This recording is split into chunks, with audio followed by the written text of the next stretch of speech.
Good evening and salutations, everybody. What's up? Tito here, and yes, tonight another episode. I like doing these late night videos. I don't know how you guys are liking it, but I'm starting to see a little pattern in views and in interactions, and so I'm thinking you guys might be enjoying these videos too.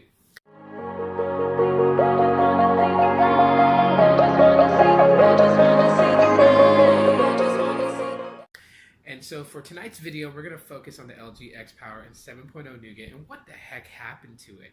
Like, why didn't this device get it? And it's a question that I ponder all the time, and I kind of look at LG and I'm thinking, when I look at LG, every time they take a step forward, they take 3 steps back. So the LG X Power, if you guys don't know, have it right here. It's actually my DD right now, okay? Pretty nice, solid built phone. Okay, it's about to hit its year anniversary, and so I'm gonna be doing a specific video about the LG X Power after a year later. But this is a phone that I definitely still would recommend to anyone out there that's wanting to buy it. And the fact that right now you can find it at Best Buy and other places for like $79.99 and under is a good deal. Problem with that is that I'm a software type of guy. I judge the experience of a smartphone based on the software itself. Because don't get me wrong, while people are too busy chasing down devices with fingerprint readers and giant displays and whatnot, I'm looking for a phone that's well-rounded and has the best software experience. And with the X Power, that is the closest device that reaches it. It is on par with my Honor 8, which I am using to film this video. It's on par with it. And the reason why I say that is because one of the things that I am really grateful that the X Power for Boost Mobile, Virgin, and Sprint, what it has compared to the other LG X Powers out there, is that this LG X Power has a MediaTek 6755 processor. So not only is it an octa-core processor, but that processing chip is just, it's cherry. Okay, yes, I'm going old school. When I was a kid and we used to say things was cherry and not, whatever today's slang is. But it is. It really is. The processing power, phenomenally good. Okay, it handles very heavy tasks. It can run very hardcore applications. It's buttery smooth. Just the processing speeds is killer. The efficiency for power is outstanding. I still get about 2 days of battery life on a single charge, which is unheard of because batteries in smartphones over time deplete, and you just don't hold the same type of charge that you used to when you first took it out the box. The X Power is an exception to that rule.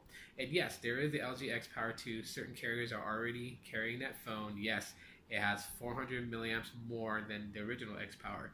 But what kind of makes me feel sad is the fact that the Stylo 2 got 7.0 Nougat, and then the Stylo 3 dropped with 7.0 Nougat, or I think it's 7.1. And it's like, if they can do that for the Stylo series, why not do it for the X series? If not all of the X series, why not do it for the one that has had the most popularity of them all, the X Power? Because when people heard about this device coming out with such a huge battery, that was one device that people chased down because of the battery life.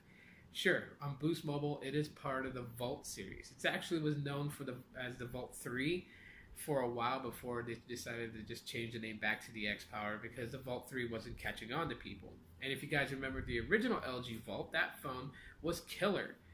Yeah, small device, 4.7-inch display, 3,000 milliamp hour battery, IR blaster, NFC chip, removable battery, the works.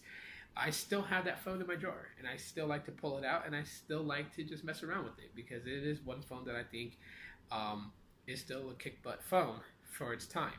And even today can still hang with phones today. So, but the X Power should have gotten 7.0 Nougat. That's my absolute belief on that. And LG should, even if it's a year-old device, should still pump out an update. And, you can't go on the whole thing like, well, it's almost a year old, so why should it get this kind of a treatment? I mean, the Boost Max, also known as the ZTE Max, that phone didn't get Kit Kat till a year after its release. So it can be done. It should be done. I honestly think it should be done. There are people who are fans of the X Power and will continue to support the X Power and are not looking for all the gimmicky hardware features, but just love the phone for what it is. And I am one of those people that is like, if it got 7.0 Nougat, fine. I'd be absolutely happy. It doesn't need to get an upgrade to Android 8.0 Oreo, even though that would be absolutely sweet if they gave it that treatment. But getting it up to 7.0 Nougat would be really awesome. It really would. I mean, it's not a huge jump from 7.0 from 6.0.1 Marshmallow. There's not really much of a huge jump, but there still is some significant features that's within the software of Nougat that is not available on 6.0.1 Marshmallow, and that's what we're needing. That's exactly the type of thing that I would love to see with this phone. I think, software-wise, they can do a little bit more with the cameras on the phone.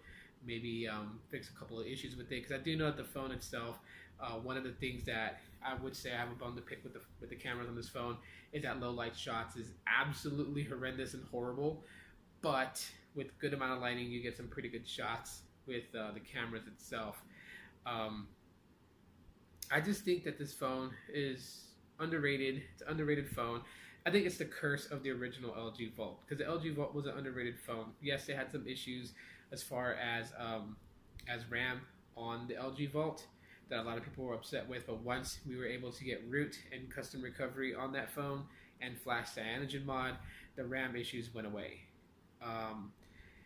I know this phone's pretty much locked down. LG has the bootloader lockdown on this, and I don't know why. It's been a year. They should allow us to unlock the bootloader and pretty much run some development for this phone, because if LG doesn't want to pump out a software update bringing it from 6.0.1 Marshmallow to Nougat, then let us, the geeks in the world of mobile tech, come up with custom ROMs for this phone.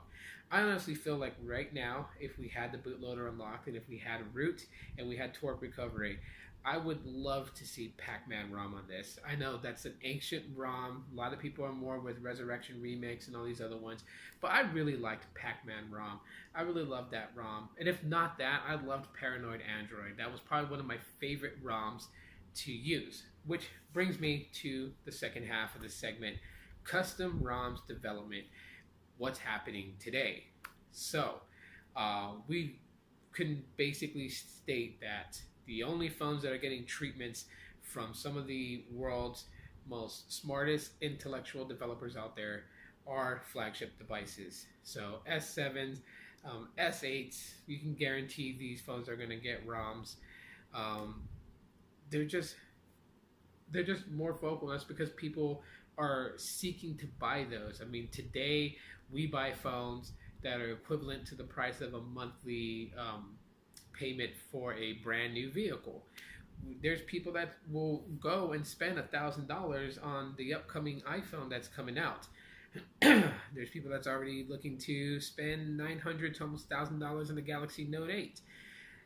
So, because there's people chasing down these phones, developers also seek to build ROMs for these phones to showcase their skills in developing a ROM based off of Android and bring it to the world to see. But I think these developers have lost sight of what it was to dev and to ROM for Android, because 6 years ago, almost 7 years ago, you literally could go on a forum and you would find custom ROMs from all flagships all the way down to even budget phones. I couldn't tell you how many times I was flashing ROMs on the Samsung Intercept that I used to have. Yes, I was an Intercept owner. And yes, while all the ROMs were based off of 2.2.2 Froyo, they themed the hell out of it. I think the only time that I actually bumped that phone up from Froyo to Gingerbread was, I want to say, CyanogenMod 7. They actually had an unofficial version that was kind of buggy. Cameras didn't work, or camera didn't work, but everything else seemed to work just fine. When you flash G-apps and everything on it, it would just seem to perform okay. And that device, was pretty cool. You had like the Optimus S, you had ROMs for that phone, you had ROMs for the Optimus Slider, and just going on up. And I think even with my earliest videos you guys may see on here, I don't have any more of the intercept videos because that channel that I had with those videos on it, I completely killed and didn't back up any videos to upload onto this channel. But I started messing around with the Galaxy S2, and all the ROMs for that was just amazing. So custom ROMs for mid-rangers, for low end, I think that developers should come out of the woodwork and start deving for these, because while they are paying attention to flagship devices and working mostly on building custom ROMs for those, there is a huge market for those out there who buy mid-rangers. And like I was stating earlier with the X-Power, I would really love to see a custom ROM for this phone that was just outstanding and good. I mean, just imagine the only thing that has to be bypassed on this phone is the bootloader. So then that way a custom recovery can be installed on this phone and therefore root can be achieved. But just imagine if, right now we have 8.0 Android out, Oreo, and a developer was to develop a AOSP ROM based off of Oreo and have it for the X-Power, which we know it can run, it can function on here. How sweet would that be?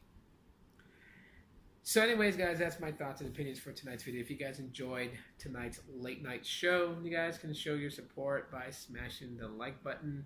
If you guys watched this video from beginning to end, comment below Tiki Mask again to let me know that you guys saw this all the way to the end, and drop me your opinions, your thoughts about either topic, whether the X-Power getting 7.0 Nougat or custom ROMs for mid-rangers needs to come back.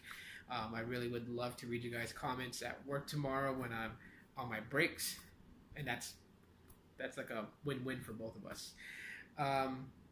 If you guys are wondering what daily drivers I'm using right now for Boost Mobile, I'm using the LG X-Power, and then for my GSM, I'm using the Asus Zenfone 3 Max. Both phones got some terrific battery life on them, and so I wanted to kind of just bring this one off the shelf and use it for a couple of days.